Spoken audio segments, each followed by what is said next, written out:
दोस्तों, स्वागत है आप सभी का अपने यूट्यूब चैनल पर। तो आज हम बात करने वाले हरियाणा विधानसभा चुनाव के बारे में। जी हाँ, चैनल पे नए हैं तो चैनल को सब्सक्राइब कर दीजिए।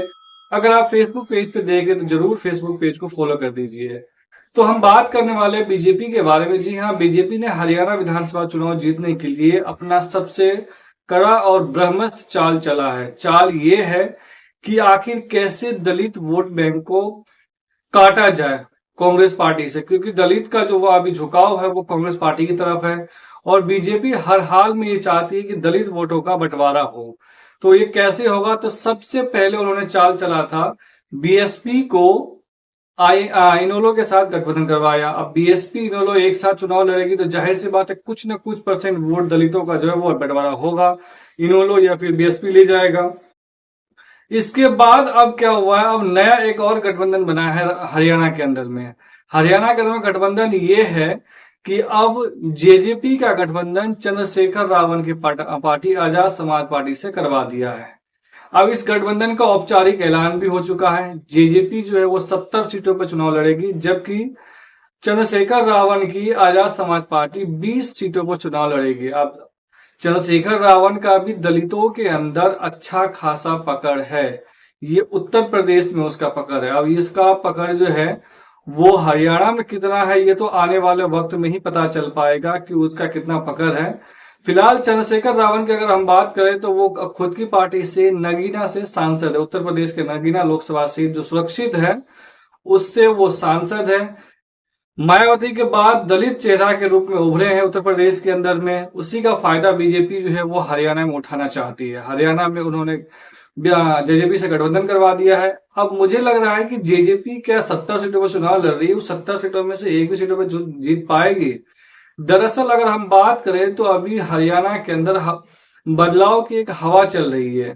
अगर हम बात करें जो हरियाणा के ग्रामीण क्षेत्रों का, तो ग्रामीण क्षेत्रों में साफ क्लियर जनता का क्लियर माइंड और मूड बदला हुआ है। इस बार बदलाव होगा और वो उसका रुख जो है वो कांग्रेस की तरफ है। चाहे वो जाट वोटर्स हो, चाहे वो मुस्लिम वोटर्स हो या फिर दलित वोटर्स हो।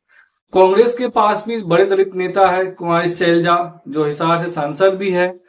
तो मुझे लग रहा है कि दलित वोट बांटना तो चाह रही है बीजेपी, लेकिन उतना नहीं बटेगा, क्योंकि 10 साल के एंटी इनकम्बेंसी के साथ साथ जो है इस बार कांग्रेस पूरे संगठित होकर के चुनाव लड़ रही है। पिछली विधानसभा चुनाव में क्या हुआ था, चुनाव से एन वक्त पहले हुड्डा को कमान दिया गया था, फिर भी हुड्डा ने काफी ज्यादा मैनेज करते हुए 31 सीटों तक ले गई कांग्रेस पार्टी को।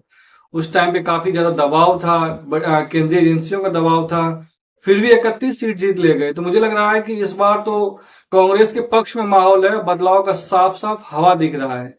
तो क्या लगता है कि आपको कि बीजेपी इन मंसूबों में कामयाब हो पाएगी? दरअसल इस बार बीजेपी जो है वो शहरी वोटरों पर ही, हरियाणा विधानसभा के अंदर, कम से कम हरियाणा के अंदर जो है शहरी वोटों पर ही निर्भर है उसका। अगर शहरी वोट, जिस वक्त चुनाव हो रहा है अक्टूबर के माह में, उस वक्त जो है बहुत सारे फेस्टिवल्स है, छुट्टियों का दिन है, तो शहरी वोटर्स अक्सर जब छुट्टी मिलते हैं तो वो घूमने के लिए बाहर निकल जाते हैं। तो बीजेपी को ये भी डर सता रहा है कि अगर ये निकल गए तो फिर हमारा वोटिंग परसेंटेज कम होगा और सीट जो है उससे भी ज्यादा कम हो सकता है। अब मैं बात बता दूं आपको, कांग्रेस पार्टी 2005 में अब तक का सबसे ज्यादा सीटें जीता है, 65 सीटें जीती है विधानसभा चुनाव में। 2005 हुड्डा के मुख्यमंत्री बने थे। तो अब तक का जो हाईएस्ट स्कोर है कांग्रेस पार्टी का हरियाणा के अंदर विधानसभा चुनाव जीतने का, वो है 65 सीट।